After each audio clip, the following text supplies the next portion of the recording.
It's exciting, mostly because exactly what you said, having the ability to now build a program, not in my image, but for me to run a program that honors Christ. So it's exciting to be able to put that stamp, you would say my stamp, over the entire program and not just a room anymore. So it's very exciting, very rewarding, very humbling, and just exciting. How tough is it? I mean, you leave a Cotton Bowl team, you leave Notre Dame for Buccaneers Field. I mean, how hard is it to do that? You know what? I won't say it was hard at all because, as I alluded to before, you have to understand my why. And my why was I was blessed to be at Notre Dame, but that was never my why. My why was to go wherever God sent me. And so God led me to Notre Dame as part of the journey, and now he's leading me here. So when you understand your why and why you do it, it wasn't hard at all. Coach, what can you tell us about building the staff? You have guys here that worked for 6 weeks while you weren't here. I mean, how fast a process is that, and what are you looking for in your coaches, and will there be some holdovers, you think? You know what? Right now, what you want to do, so you're talking about building the staff, obviously there's a sense of urgency there, right? You want to be able to get guys. We're in the heat of recruiting season, so you want to get guys, but you want to make sure you're getting the right guys. So just trying to be humble through the process, have a lot of, because you're going to meet guys, you're going to see guys, and just, you only got 8 spots. So, trying to have a lot of compassion as you go through it, but really keeping the needs of the young men in the program at the forefront of what you're trying to do. So, just again, constantly leaning back to it's not about me, it's about we, and getting the right men for these young people. I can tell you this, it's character over everything first. So it's important that I put good men in front of them first, and I know God will bless me to also have great teachers. You want to call plays, or you want to delegate and have somebody do that? Of course I would. I'm just playing. Of course, who would want to call plays, right? So at this point, man, we kind of have. I'm working through it. I have some guys in mind. A young man in mind for offensive coordinator that I'm really fond of. But as far as the logistics of that, we'll get in and we'll kind of see the dynamics of each staff, and then we'll kind of make decisions from there.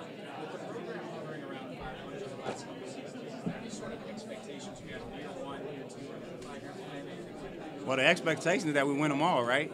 Right, you don't play to lose. So but the way you get to that point is through our process. So the biggest thing is about establishing our culture and then establishing that process. As I alluded to, giving a God-honoring effort with a God-honoring attitude in our preparation, in the weight room, and the way we go about it during the week preparing, and then going out and getting the guys to play to that level, and then just letting the results take care of themselves. Because I'm confident if we get our coach in place like we will, and we get our process in place, the wins will take care of themselves.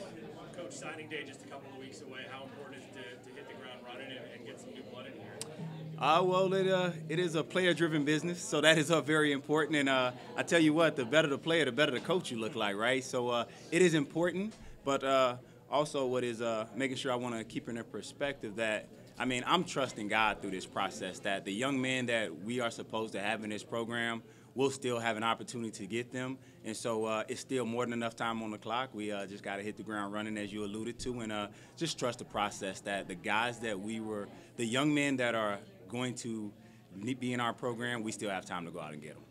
What have you heard about the city rivalry? Would you like to continue playing the Citadel? And what have you heard about that rivalry? You know what? I have heard about it, and at this point, the way I look at it, and you got to realize I'm an old Florida State fan, grew up a Bobby Bowden fan, and one of the things I loved about Bobby Bowden was he said we would play anyone, anywhere, anytime. So we would love, to continue any tradition. Obviously, I'm coming from a place that has a ton of tradition, but I kind of leave that up to Mr. Barber, and if they're on the schedule, man, it's like line them up and let's go. With the problems they've had with the NCAA, you're going to be short a few scholarships and all that. How important is it in recruiting to identify not a huge number of players, but the right players, because you're going to be limited for a year or two? Well, here's the key to recruiting. It not just because of limitations, it is always imperative for the culture of your program that you identify the right guys. You are always looking fit first. So I always say, man, it's traits over talent. So I don't need a young man that is unbelievably talented, but he doesn't have the traits we possess. So that is important no matter what in any environment. So it's going to be imperative to us building and maintaining our culture, and it'll be, whether we are down a few or we're up a few, that's always going to be imperative. How big of maybe a culture shock would be the word when you go from the facilities and what you have fiscally, financially in Notre Dame to coming here. How big of a culture shock and how hard will it be to adjust to that? Or do you kind of go back to your time at Bethune or places like that to kind of draw from? You know, I just go back to my time of who God created me to be, right? I mean, he said he's going to provide for my needs. I mean, I got a football building, right? We got weights. Yeah, I mean, we got a football field, and they're going to roll it out, and we're going to line up in place. So we have what we need. All the other stuff is wants. That's just the fluff. The people that are in place here, we have everything we need. So I just go back to being me.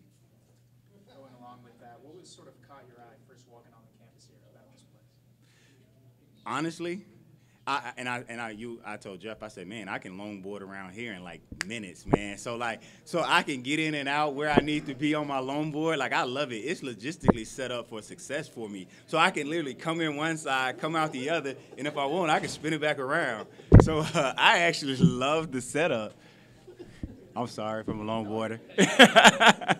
What was Brian Kelly's reaction? Like when you told him this is what I'm interested in, what was his reaction and how did the conversation with him go? You know what's funny is because Coach Kelly knows who I am, Christian University, an opportunity to lead young men closer to Christ, he was not surprised at all. He was very supportive. He knows me. And so it wasn't a shock at all. If anything, it was nothing but support, nothing but encouragement, and it became, what can I do for you to help you? You talked about bringing in an offensive coordinator. Is there a style that you want to run, or is it more up to who you bring in? Oh no, we got a style, and I was waiting on that question, man. So good, I teed it up. You did it. Good teamwork. So so we will be. And when I say this, I want to preface it by saying we will be air raid, but when you think about it, air raid with an attitude. We will be a physical football team that will play with tempo. We will want to light up the scoreboard. We want to play with tempo. We want to utilize the space we have. We are blessed to be in the South, and we have great athletes around here. We want to let them go, and we want to have fun. That's one thing. We want to have fun and let the kids play. On defense, man, we want to be high pressure, turnover, have fun. We want to own the ball, in other words.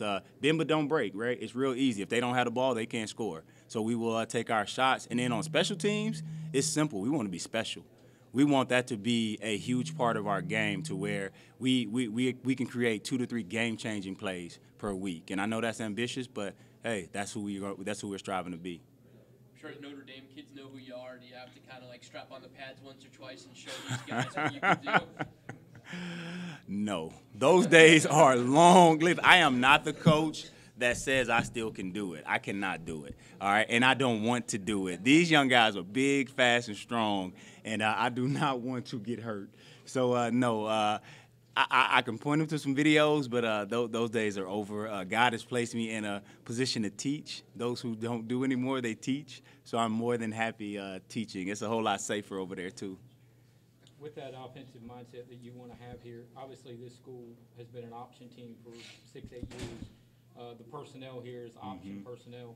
How difficult, will it take a year or two to transition into what you want to do? Find the right quarterback, find more receivers, that kind of thing? At the end of the day, football is football, right? It comes down to blocking, tackling, and execution. And if you really think about it, everything just kind of goes in cycles. So you can say triple option, you can say this, you can say that. Really, in all honesty, everything everybody's running is some form of triple option. It's just the way you do it. Do you do it from a condensed format and from a flex bone standpoint, or do you do it from spread? With motion, it's pretty much the same stuff. There's only so many ways you can run a football play. So at the end of the day, if we can block, if we can tackle, and we will be able to, and we can execute at a high level, it really doesn't matter what system you run, because it comes down to that. I've yet to see them win a Super Bowl or a championship and say, man, it was our scheme. Like, oh, that got it for us. When do you start for spring practice? Are you even thinking in that term yet? Is it like next week? I have thought in that in regards to those terms, and this is where I'm going to kind of defer to release it later. Yes, sir. Yeah, I got to do first things first. I got to get some feet on the ground. Yeah. I got to get some guys in here to mentor and love on these guys and do that stuff before we could talk about playing football. So first things first. We got to get their heart. Got to get their heart. I got to get some men in here to win their hearts first. Good question. We had a lot of interest. If I gave you the names of all the coaches and people that reached out for this job, it would shock you. And So it was. I mean, there's a lot of work involved in it, and like I mentioned earlier, we had some just natural delays with Christmas holidays and the bowl game and that kind of thing. So it took a lot of time and a lot of sleepless nights. You know, you lay in bed and you wonder and think about things that are going on, and you're trying to figure it out. But at the end of the day, you know, I just prayed really hard, and I said, God, just give me a piece about the right guy. And I do believe that any of the three that came in here would have been really, really good football coaches here. But there's just something special about Autry. He's got, as you can see, he's got a magnetic personality. He's just got something about him. And I meant to say this in the press conference, but what you see in Autry Denson is real.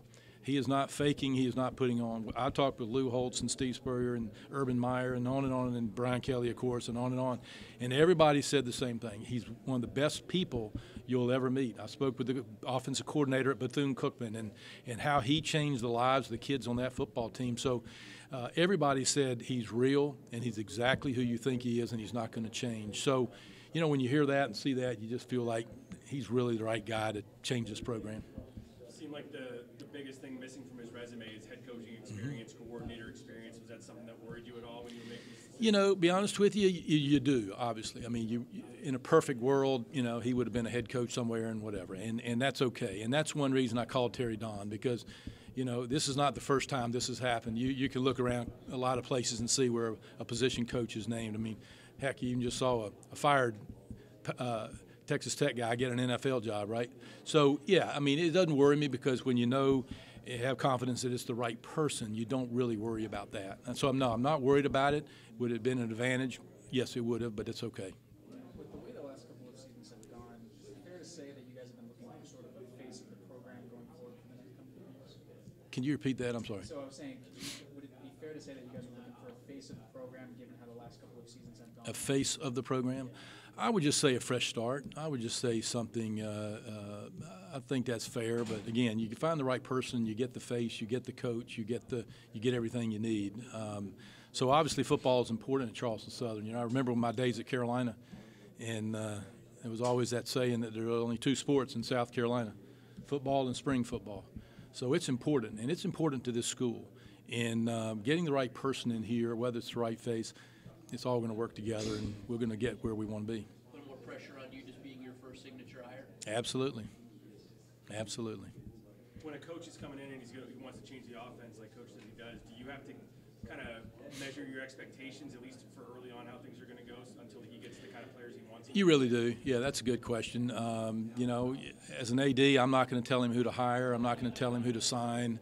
You know, just leave it up to him. I've got total 100% faith and trust in Autry to make those kind of decisions. And, you know, again, I alluded to it in the press conference. We had some success here the last few years, and it shows you that the potential is there. Obviously, we weren't there the last 2 years, but at the same time, it shows that we do have great potential. So, you know, there's going to be some repair in the classroom and on the practice field and in the weight room and all that, and that does take some time.